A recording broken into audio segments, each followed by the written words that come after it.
Assalamualaikum warahmatullahi taala wabarakatuh.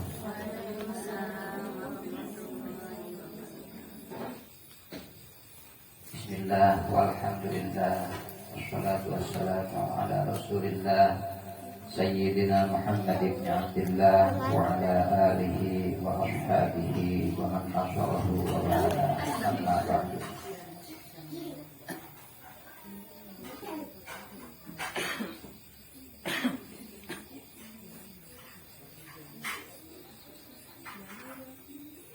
Qala Allah Ta'ala fil Qur'anil Karim, a'udzu billahi minasy syaithanir rajim. Bismillahirrahmanirrahim.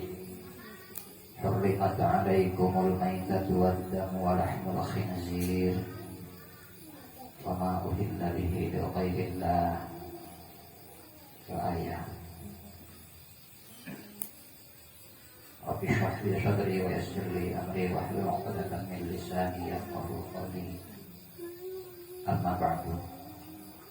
Hadratul mukarramat, para ibu jamaah majelis sholawat, mudah-mudahan senantiasa mendapatkan curahan rahmatnya Allah Subhanahu wa ta'ala. Puji syukur mari kita panjatkan kehadirat Allah Subhanahu wa ta'ala. Sholawat beserta salam semoga senantiasa tercurah pada junjungan kita Nabiyana wa Habibana Muhammad sallallahu alaihi wasallam, juga kepada keluarganya, para sahabatnya, para tabi'in atau tabi'in. Mudah-mudahan juga sampai kepada kita semua, sehingga kita semua tercatat dan juga diakui sebagai umatnya beliau. Dan mudah-mudahan kita semua mendapatkan syafaatnya nanti di yaumul jaza wal hisab. Amin ya Allah ya rabbal alamin. Para ibu yang dirahmati Allah Subhanahu wa ta'ala, alhamdulillah, alhamdulillah atas kudrat beserta iradahnya Allah Subhanahu wa ta'ala, dibarengi dengan ikhtiar kita untuk senantiasa mendapatkan ridhonya Allah Subhanahu wa ta'ala. Malam ini kita kembali bisa duduk di majelis yang mudah-mudahan insyaallah dimuliakan oleh Allah Subhanahu wa ta'ala. Mudah-mudahan juga jadi jembatan bagi kita semua menuju surganya Allah Subhanahu wa ta'ala, yang mana dalam majelis yang kita hadiri ini senantiasa dibacakan sholawat puji-pujian terhadap Rasulullah Shallallahu Alaihi Wasallam, dilanjutkan dengan talabul ilmi, taklim, menuntut ilmu sebagaimana diwajibkan atau diperintahkan oleh Rasulullah Shallallahu Alaihi Wasallam, di mana dakwahnya beliau utlubul ilma minal mahdi ilal lahdi. Tuntutlah ilmu sejak kita berada di buayan ibu sampai kita berbaring atau terbaring di liang lahat. Jadi tidak ada kata terlambat untuk kita belajar. Nah, untuk pertemuan kali ini kita masih tentang najis. Karena pada dasarnya kalau kita bahas secara detail najis ini panjang, waktunya panjang, pembahasannya nggak cukup sebentar. Cuma kita udah diringkas-ringkas gitu ya. Nah, garis-garis besarnya aja. Nanti kalau ada yang kurang paham silahkan ditanyakan. Mau ditanya langsung di sini boleh, di lain waktu juga boleh, atau melalui media yang kita punya juga boleh. Hanya saja penjelasan melalui media tentunya tidak akan sesempurna ketika kita saling berhadapan. Kemarin kita membahas tentang al-mughalladzah, najis mughalladzah. Najis mughalladzah adalah najis yang paling berat. najis itu adalah salah satu aksamin. Najis itu terbagi atas 3 bagian. Yang pertama adalah al-mughalladzah wal mutawassithah wal mukhaffafah. Najis ada najis mughalladzah yang paling berat, itu najis apa? Najisnya anjing dan juga babi. Kencang-kencang ngomongnya kalau pas nyebrang. Najis anjing, najis babi. Nanti intonasinya jadi apa? Intonasinya salah, jadi salah juga tafsir.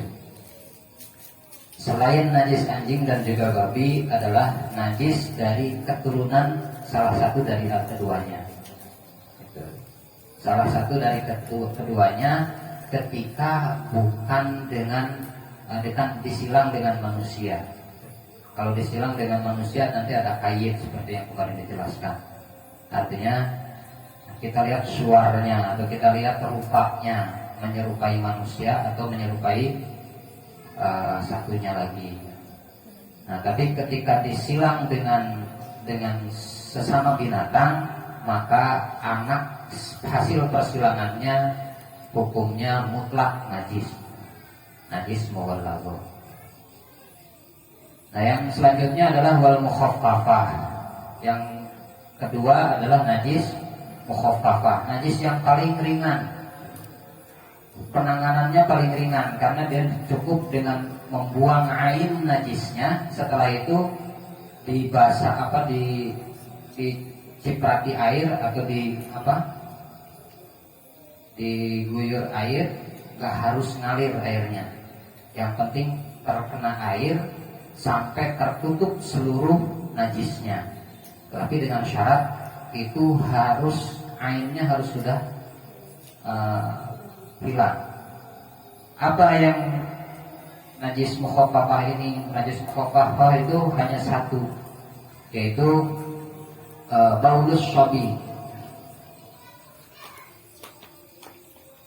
Wal mukhaffafah baulus syabi, atau air seni atau air kencingnya anak laki-laki yang belum memasuki usia 2 tahun dan belum makan dan minum apapun selain susu. Tapi ini terkhusus bagi anak laki-laki. Anak perempuan mau brojol udah langsung mutawassithah. Jadi jangan macam-macam sama laki-laki. Dari awal udah dibedain. Beda. Dari awal aja udah beda.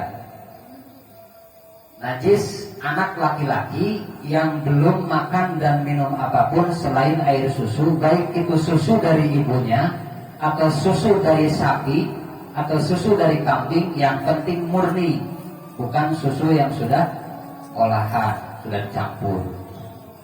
Kalau susu yang masih murni, baik itu bentuknya susu asli atau sudah bentuk keju, yang penting terbuat dari susu, keju atau apapun ya dari susu, atau susunya susu basi, yogurt bawahnya, itu juga termasuk susu, kecuali mentega. Walaupun mentega dibuat dari air susu ibunya, itu tidak termasuk laban.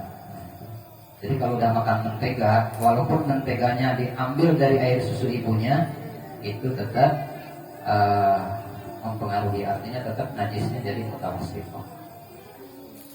Nah, yang mukhaffafah ini adalah yang minum susu asli, susu tidak tercampur dengan apapun, tidak diolah dicampur dengan apa-apa.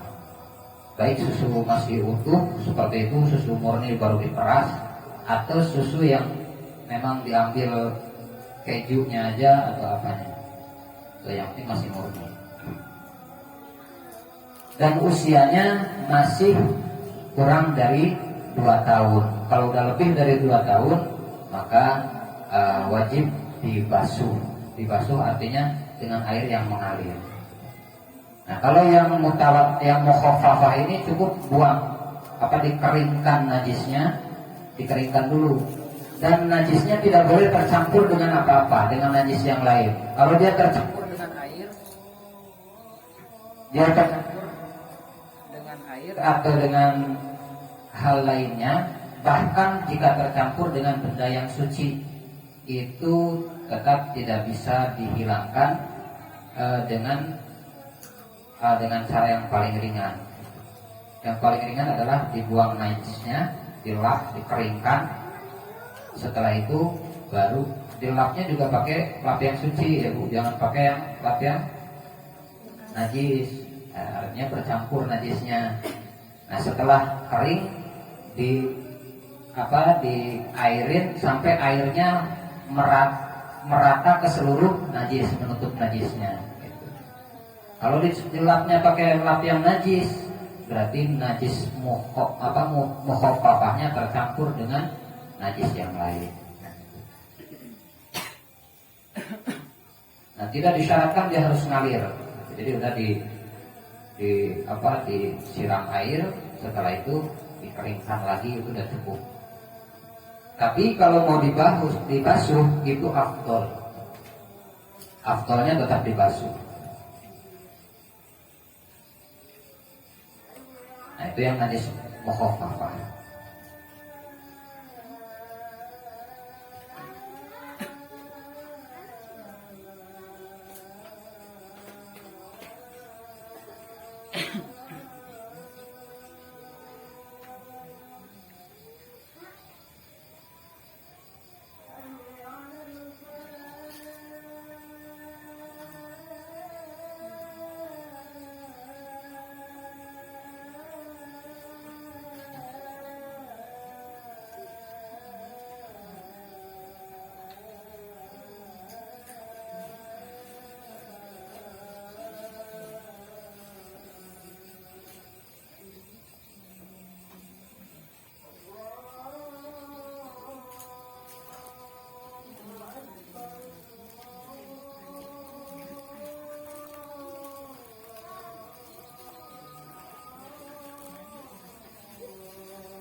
Itu yang najis mukhafafah.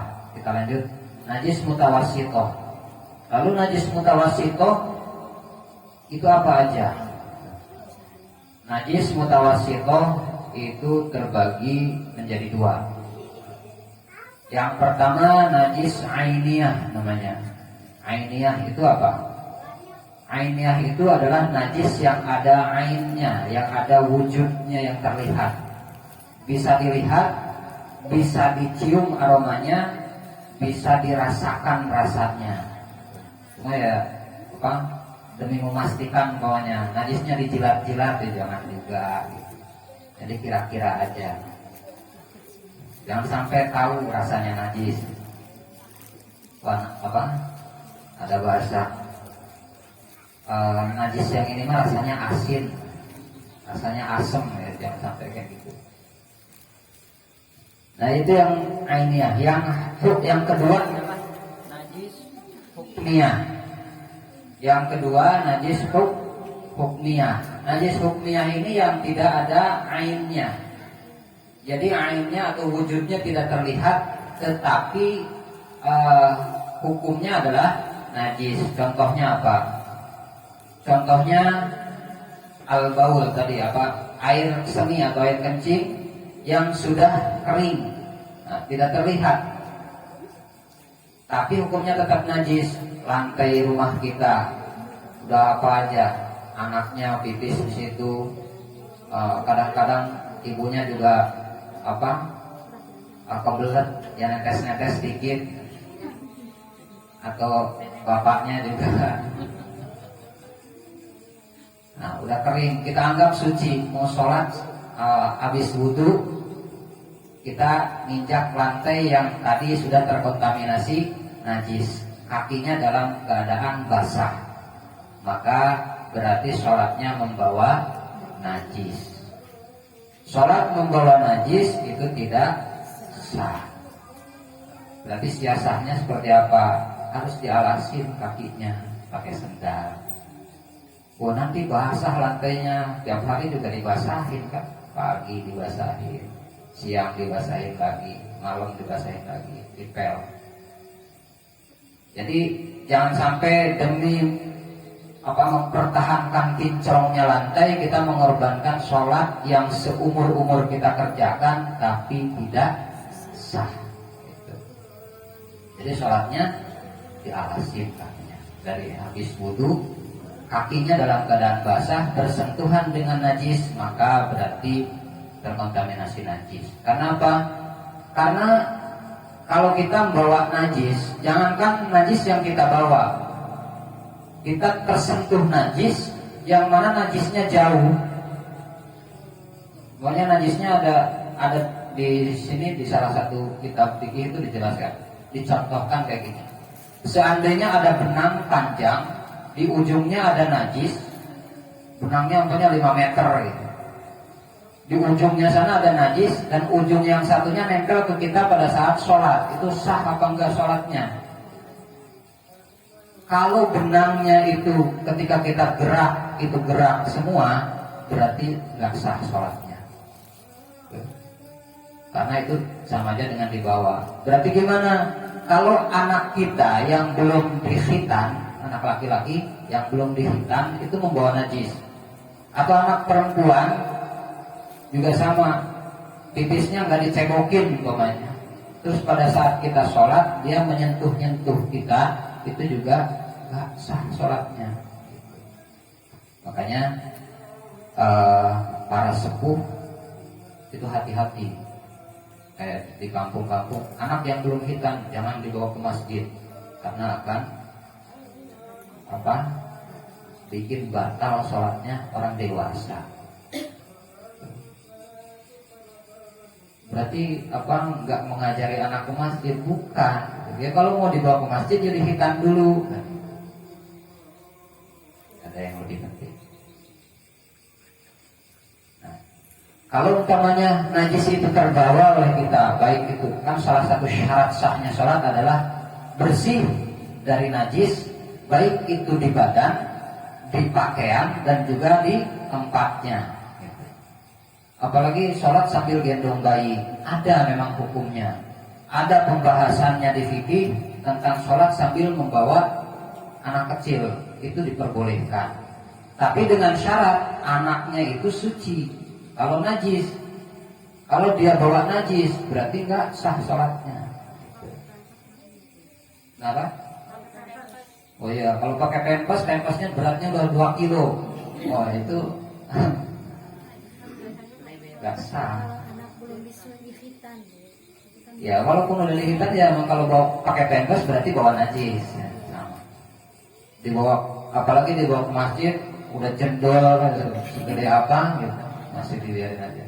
Tenang, pakai pempes kok. Iya, pakai pempes, tapi bawa najis.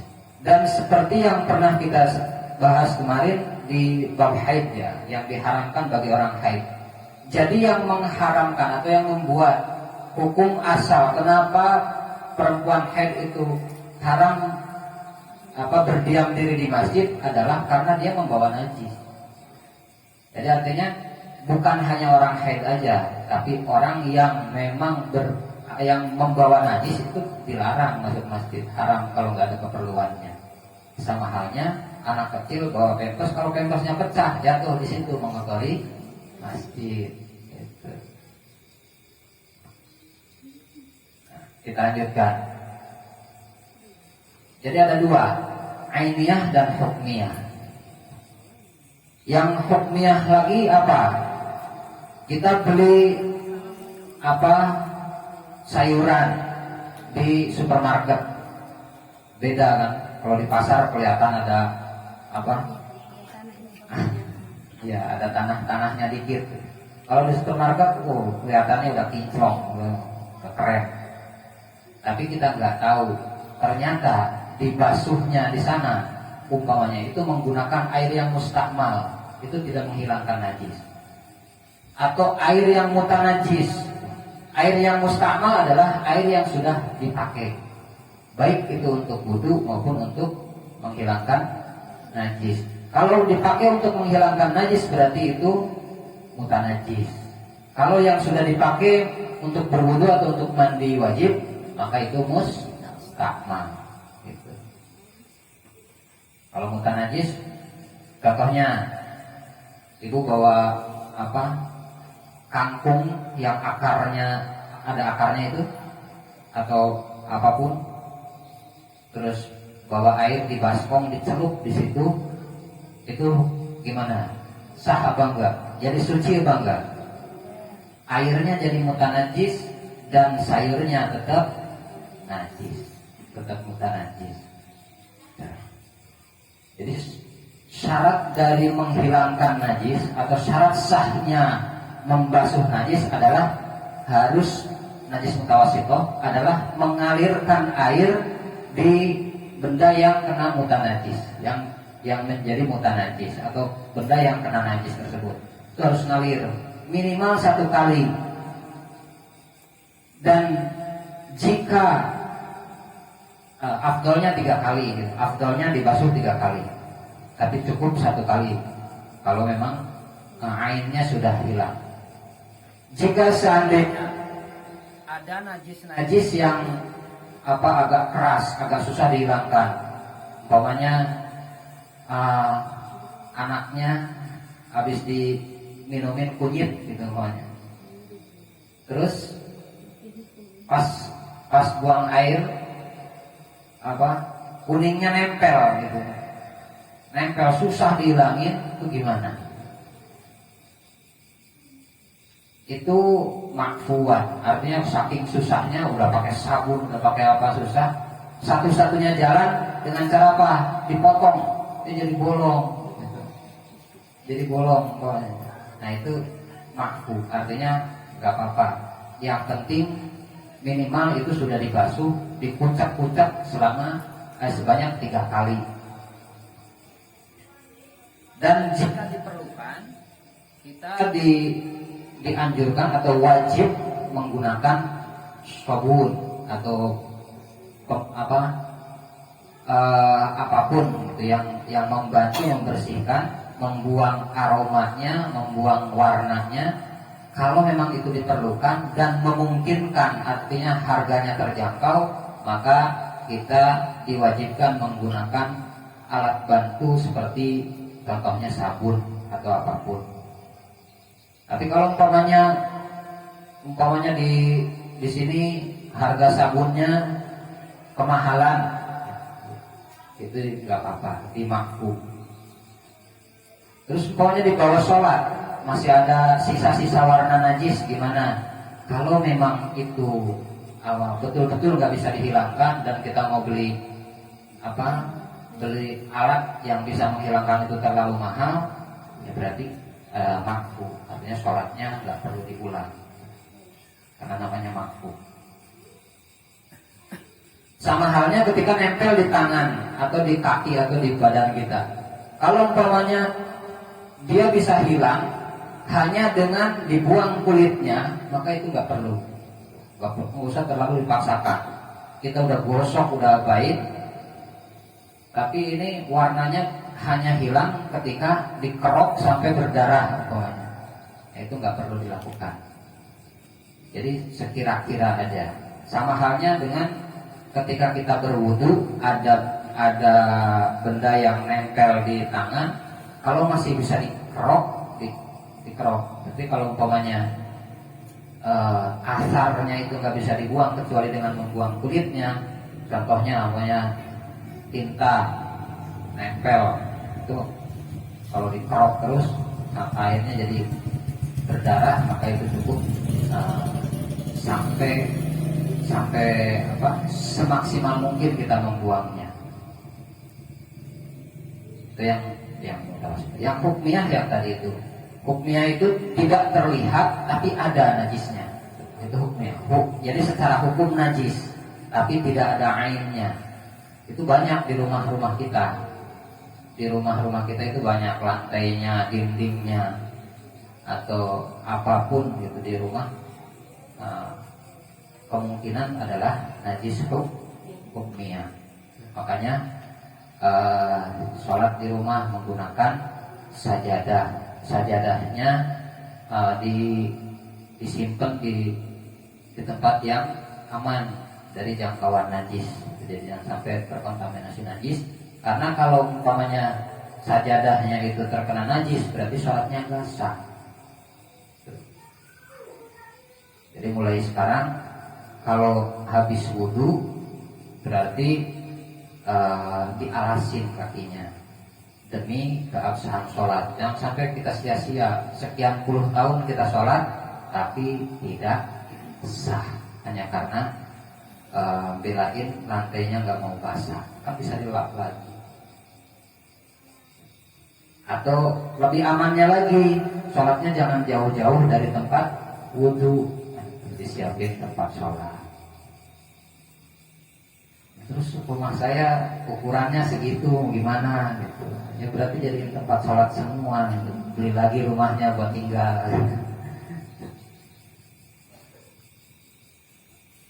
Tempat sholat kan gak luas. Di rumah satu sajadah cuma berapa, gak sampai 1 meter. Gak sampai 1 meter lebarnya. Insya Allah udah cukup. Jadi dikhususkan seharusnya tempat sholat.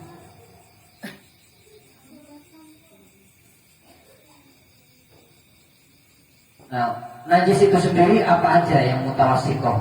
Nah, yang mutawasitoh itu banyak. Seperti kemarin sudah disampaikan apa aja? Ada bangkai, itu juga najis. Darah,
najis mutawasito atau ini najis ya. Najis itu apa aja? Yang pertama al-awwalu baulun, air kencing, air seni itu najis. Dan itu mutawasito najis yang tengah-tengah, yang tadi memerlukan basuhan dengan air yang mengalir. Kecuali baulus sobi, air pipisnya anak kecil, anak laki-laki yang usianya kurang dari 2 tahun dan belum makan dan minum apapun selain susu. Lalu umpamanya anaknya dulu pernah dikasih pernah sakit dan diminumi obat, itu nggak masalah. Kalau obat nggak masalah, kecuali dia dikasih makanan yang menjadi mutil balad atau menjadi sumber energinya, nasi atau apa. Jadi yang maksudnya yang bukan obat gitu. Wasani al-mazi, yang kedua adalah mazi. Mazi itu apa? Mazi itu wahuwa ma asfara yakhruju ghaliban 'inda saurani syahwat bila lazzatin. cairan yang kekuning-kuningan, cairan bening yang agak kekuning-kuningan, yang mana dia biasanya keluar dari farji baik laki-laki maupun perempuan ketika syahwatnya terusik, ketika ada getaran-getaran syahwat, ada sersernya gitu ya. Pas ada sersernya itu apa? Keluarnya mati. Artinya cairan pelumas, cairan pelicin. Tidak ada rasa apa-apa, artinya tidak ada rasa apa-apa itu ya nggak kerasa keluarnya dan nggak bisa dicegah, nggak bisa dicegah biasanya. Walau bila syahwatin, meskipun tanpa ada syahwat. Wala yakunu illa minal balighin, dan ini terjadi biasanya hanya di orang dewasa. Kalau anak-anak itu tidak mengalami atau tidak ada cairan seperti itu. Wa aktsaru ma yakunu fin nisa, dan ini juga paling banyak dialami oleh perempuan. Jadi perempuan yang paling banyak mengeluarkan nazi. Jadi kecolek dikit biasanya langsung ngucur, yang sampai banjir. Kapan dia keluarnya? Indah mula ibatihinna, ketika para perempuan tersebut sedang asik-asik bermanja-manja, ketika sedang bercanda ria dengan pasangannya, dan dia tidak bisa dicegah. Nah, yang ketiga, wadi. Yang ketiga adalah wadi. Wadi adalah cairan yang sama keluar dari farji disebabkan oleh biasanya keluarnya mengiringi buang air kecil. Jadi setelah buang air kecil itu biasanya ada disusul dengan air yang sedikit. Nah, itu namanya wadi. Atau ketika dia mengangkat benda berat, lagi menggunakan tenaga, angkat benda berat, ada kerasa cek kayak gitu, nah itu berarti wadi. Dan itu juga sama, sering terjadi pada perempuan. Perempuan lagi aja.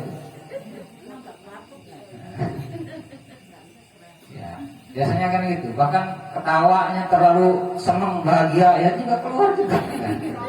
Udah potensinya banjir terus. Wahada la yahtassu bil balighin, tapi ini tidak hanya terjadi pada orang-orang dewasa, juga bisa terjadi pada anak-anak. Ar-rabi'u, yang keempat, rausun. Rausun adalah kotoran yang keluar dari tubuh baik itu manusia maupun binatang. Nah, itu juga najis. Najisnya mutawassithah. Walau min samakin, meskipun itu keluar dari ikan, atau wajaradin, atau keluar dari belalang. Ikan, belalang ketika mati itu bangkainya halal dan suci. Itu halal. Ikan mati itu halal bangkainya. Maksudnya mati nggak disengaja ya. Kalau ikan mati ya pasti halal. Kita menggoreng ikan, makan ikan nggak mungkin ikan hidup kan? Ikan yang udah mati. Ikan yang bangkai, yang mati tidak disengaja itu halal. Tapi kotoran ikan itu najis. Jadi, dan di sini disampaikan dawuhnya Syekh Nawawi, ikan yang dikeringkan atau dibikin asin, ya ikan asin, yang tidak dibuang kotorannya di dalam perutnya, itu tidak bisa disucikan. Nah, ikan asin kebanyakan kan nggak dibuang gitu, isi perutnya. Itu tidak bisa disucikan dan la yahillu, tidak halal dimakan. Nah, yang lebih ekstrim lagi ketika ikannya itu basah, ikan pindang biasanya suka beli cuy. Ikan bandeng, ikan apa yang yang dipindah, biasanya isi perutnya nggak itu nggak bisa disucikan kan dengan cara apapun, karena sudah bercampur najisnya dengan ikan tersebut. La yahillu, tidak halal untuk dimakan. Ikan teri kecil, jadi di sini diperbolehkan ketika kecil, ukurannya kecil. Artinya itu kalau kita belek isi perutnya, ya habis sama ikan-ikannya kan gitu. Nah, tapi kalau umpamanya dari teri itu keluar kotorannya, maka kotorannya tetap najis. Nah, jadi pertanyaannya, udah berapa kintal itu ikan yang dimakan dan itu najis? Pantesan aja diajak sholat ya berat amat, diajak ibadah yang berat, ini yang dimakan sehari-hari itu tidak halal. Padahal nggak sengaja.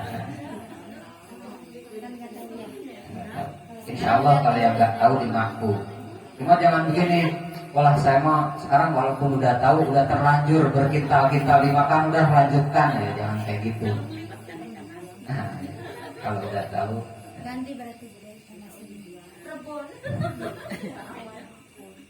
itu tidak bisa disucikan daunnya Syekh Nawawi, tapi nanti ada kilonya lagi, artinya ada pendapat yang mungkin membolehkan, tapi belum saya sampaikan di sini.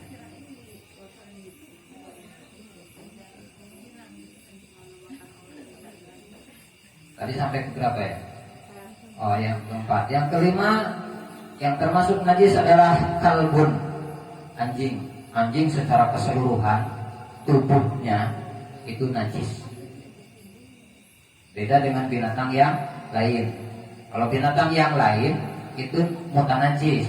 Kucing, kambing nggak najis bu, tapi mutan najis. Jadi kalau punya dimandiin, kambingnya dimandiin, pakaiin sampo, sabun sampai bersih, itu nggak najis. Yang penting ngilangin kambingnya. Kalau pipis, cebok gitu.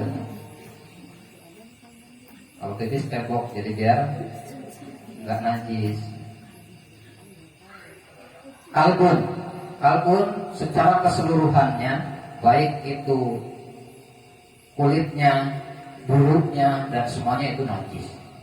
Najisnya mughalladhah. Nah, selanjutnya yang tadi berapa, kelima ya?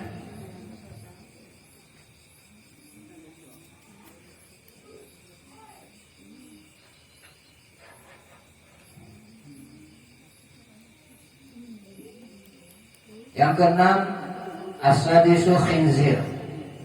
Yang keenam adalah babi. Babi najis mughalladhah. Qala Allah Ta'ala, innama harrama 'alaikumul maitatu wad-damu wa lahmul khinzir, dan ila akhirih, ila akhiril ayat. Jadi babi itu lebih dari anjing. Kalau anjing yang terlatih, yang dididik, yang terlatih, itu boleh dipelihara ketika ada kebutuhan. Kalau babi nggak ada, mau dilatih kayak apa, mau cerdasnya kayak apa, babi itu nggak boleh. Anjing ini mau babinya cerdas, lebih cerdas dari yang punya, itu tetap aja nggak boleh.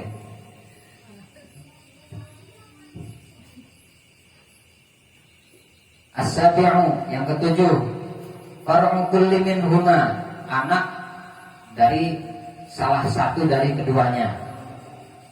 Artinya baik itu anjing dengan anjing, babi dengan babi, atau anjing dengan kambing, babi dengan kambing, anaknya itu najis mughalladhah. As-saminu, yang kedelapan, maniyha. Maniyha, mani dari semua binatang yang haram dimakan. Mani dari manusia, mani dari binatang yang halal dimakan dagingnya itu suci, jadi nggak najis. Tapi mani dari anjing mani dari babi dan mani dari binatang yang haram dimakan itu najis. Tabaan itu apa? Ngikut pada induknya. Yang kesembilan, at-tasi'u ma'u qarhin. Cairan yang keluar dari luka itu juga najis. Jadi kalau mau sholat itu harus dibersihkan dulu. Cairan dari luka, cairan bening yang keluar dari luka itu najis, karena dia adalah sama dengan darah, darah putih. Yang berapa tadi? Kesembilannya.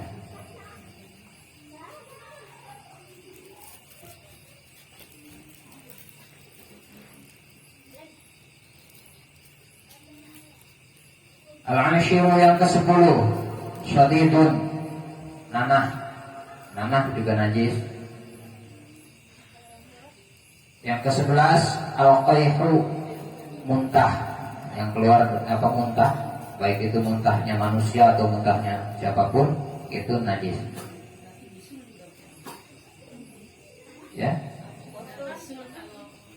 Oh iya, bisul nanah. Nanah itu najis kalau pecah. Kecuali sedikit, ya maksudnya lagi sholat kesenggol pecah gitu terus keluarnya sedikit, itu makruh. Tapi kalau sampai ngalir gitu, itu batal sholatnya, harus dibersihin dulu. Jadi jangan sampai banyak. Sama seperti darah. Darah kalau umpamanya darah pas lagi sholat ada anak-anak main banyak kecolok terus keluar darahnya sedikit, itu enggak batal. Tapi kalau banyak ngalir darahnya itu batal, najis. Nanah sama, nanah juga Pak. Ini bisul ya, apalagi jelas nanah. Tapi kalau itu kan Kalau keluar, ya. Kalau di dalam mah masih ya enggak, itu sama. Kalau di dalam umpamanya orang lagi bisul nggak boleh sholat, itu berarti.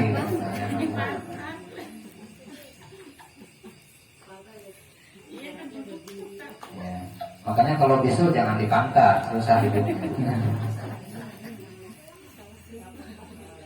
Al-Thani Asyara, yang ke-12,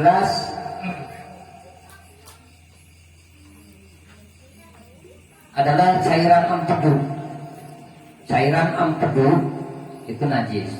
Jadi cairannya yang najis. Kalau kulitnya, pembungkusnya itu muka najis. Jadi boleh dicuci, dibuang cairannya, dicuci, pembungkusnya dimakan. Cuma itu kebangetan amat kan. Nah itu hukumnya sama dengan babat ya, babat atau usus, itu sama muka najis. Jadi dia ada di tempat najis tapi muka najis. Dia bukan najis, boleh dimakan. Cuma kalau masih ada yang lain ya jangan dah, makan yang lain aja. jangan khusus karena masih ada yang lain. Al-Thalithah Asyar, yang ke-13, adalah muskirin ma'i'in, cairan yang memabukkan. Khamar atau apapun, cairan yang memabukkan itu najis. Jadi dia haramnya karena najis, dan haramnya double-double. Pertama karena najisnya, yang kedua karena dia membunuh otak secara perlahan. Jadi otaknya itu perlahan-lahan dibunuh sama khamar itu, sama minuman. Saya dulu ada punya kenalan, dan itu dari di bawah penanganan saya udah 2 kali. Dia pengguna narkoba, selain itu dia juga minum obat. Di akhirnya itu nggak butuh lagi, kecanduannya itu hilang, dia nggak mau minum lagi, ditawarin pun nggak mau, karena udah nggak butuh, tubuhnya itu udah nggak butuh. Cuma untuk ngomong itu nggak bisa. Karena perintah otak ke mulutnya itu udah nggak nyampe. Kalau mau ngobrol cuma kayak gini, senyum-senyum nggak jelas. Nah, bengong. Jadi dia lupa yang mau diomongin itu apa. Karena secara perlahan-lahan otaknya ditutup. Jadi cairan yang memabukkan, yang bentuknya cair, gitu. Yang memabukkan, yang bentuknya cair itu najis. Kalau yang enggak cair, contohnya kayak ganja, itu enggak najis, cuma haram, ya. Haram, mabuknya itu haram. Tapi secara ininya enggak najis ya.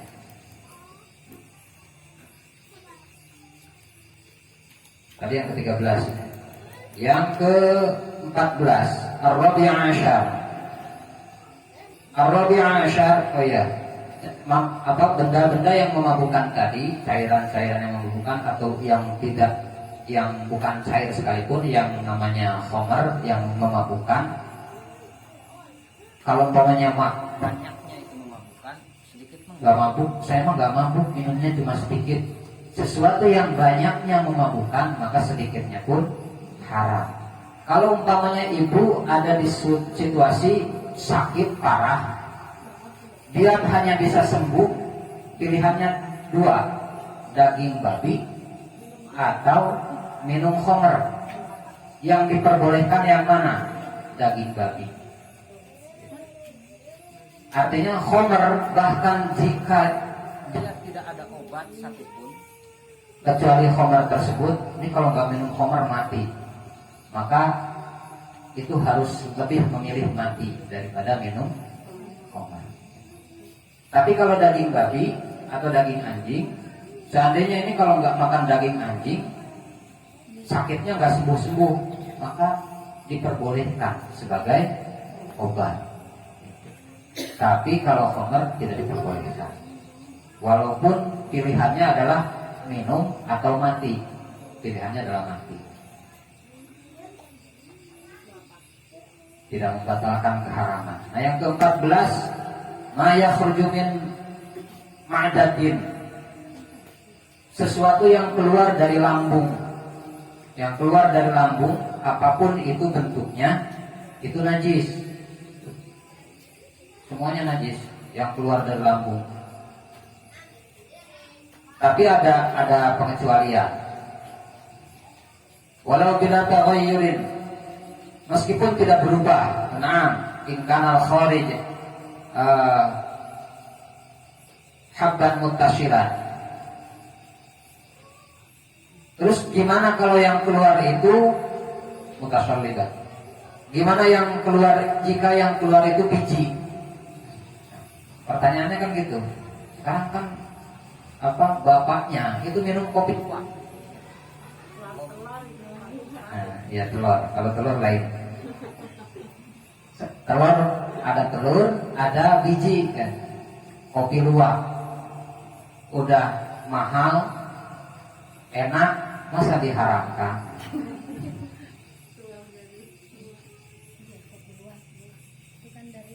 Nah kalau umpamanya yang keluar dari lambung itu biji, jika yang keluar dari lambung itu biji, itu ada kait. Seandainya bijinya itu ditanam bisa numbuh, maka berarti mutanajis. Artinya boleh dicuci terus diolah, bisa dimakan. Tapi kalau umpamanya biji tersebut ditanam gak bisa numbuh, maka itu menjadi najis. Karena berarti sudah tercerna, sudah diolah. Nah, berarti ngetesnya gimana? Nah, setelah dimakan luwak, ditanam, ya kapan diolahnya? Artinya sekali aja. Jadi coba, kalau kopi itu dimakan luwak terus dikeluarin, ditanam nggak numbuh, berarti ya najis, nggak bisa dimakan, haram.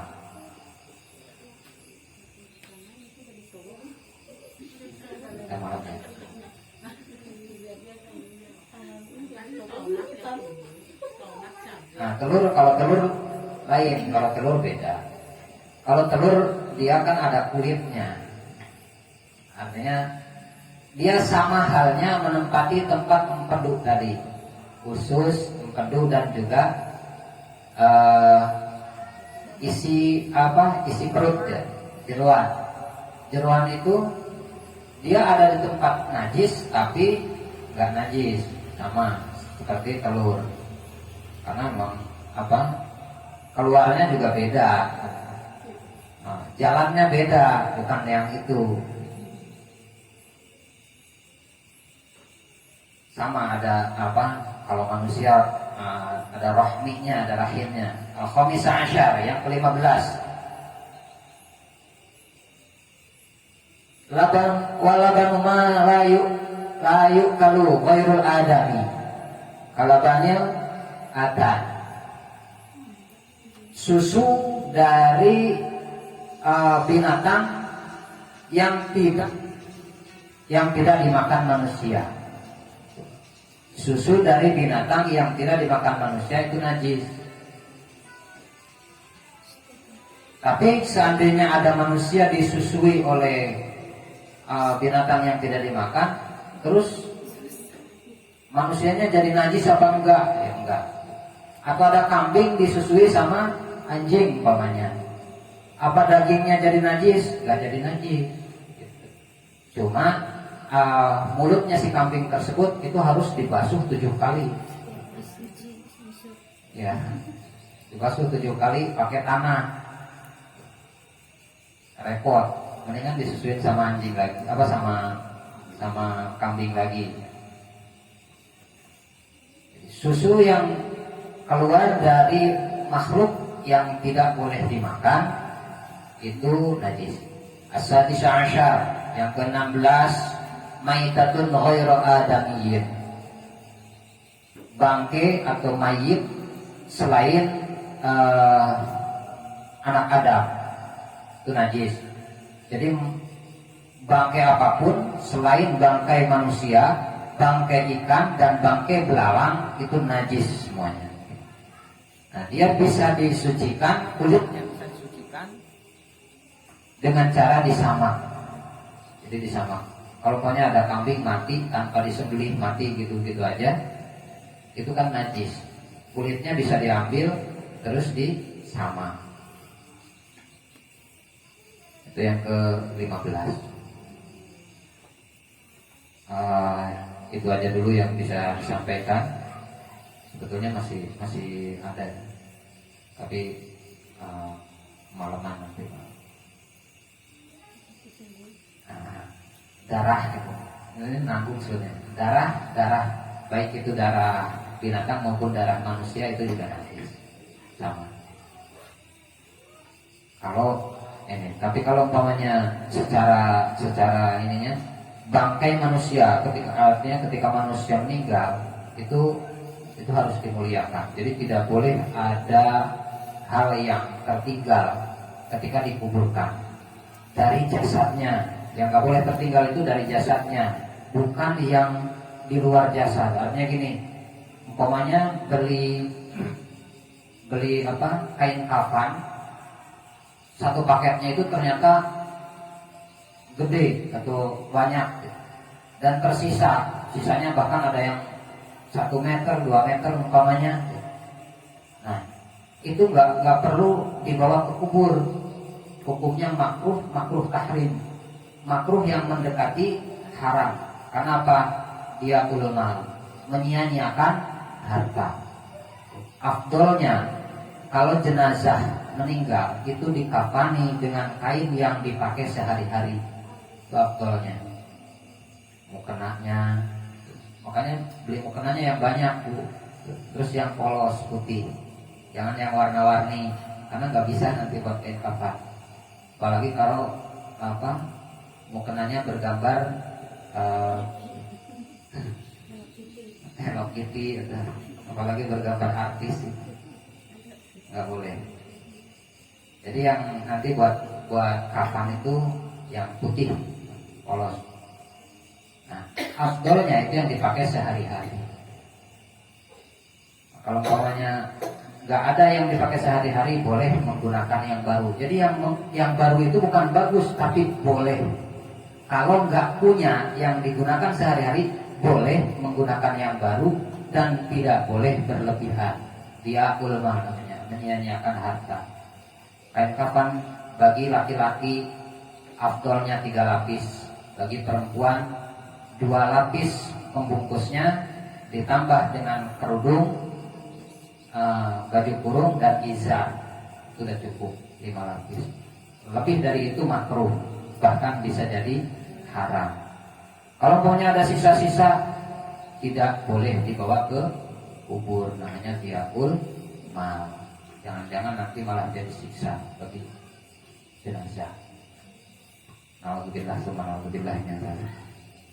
Itu aja yang bisa disampaikan, mudah-mudahan bermanfaat bagi kita semua dan mudah-mudahan jadi amal jariah bagi para guru, para musannif, muallif kitabnya, dan mudah-mudahan kita semua menjadi orang-orang yang tercatat sebagai orang-orang yang tafaqquh fiddin.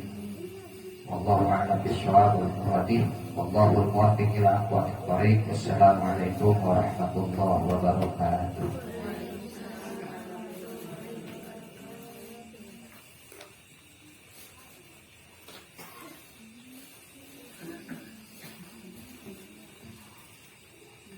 Ibadallah rijalallah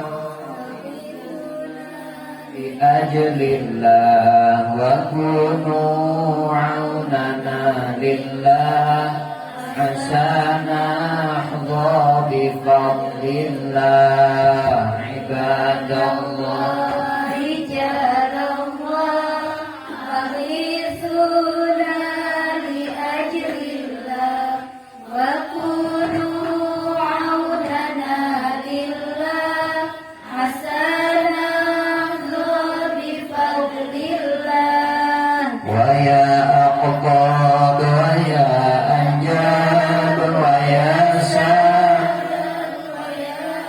ahbab wa ulil albab ta'ala wanshuru lillah. Ibadallah rijalallah aghithuna li ajlillah wa kunu aunana lillah asana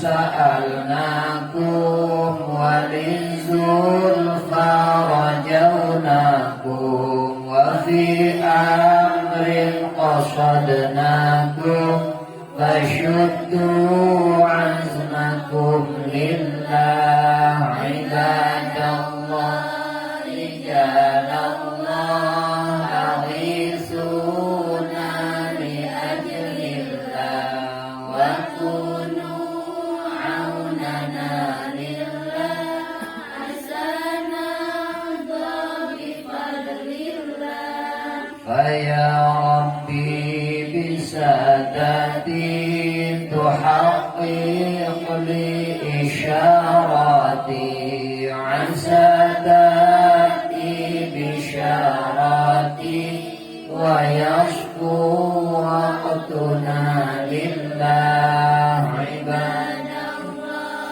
rijalallah aghithuna li ajlillah wa kunu aunana lillah asana bi fadlillah. Bikashfir hujabi an aini wa raf'il bayni min bayni وقمصر كيف والعين بنور الوجه يا الله. عباد الله رجال الله أغيثونا لأجل الله وكونوا عوننا لله أسانا بفضل الله. صلاة الله مولانا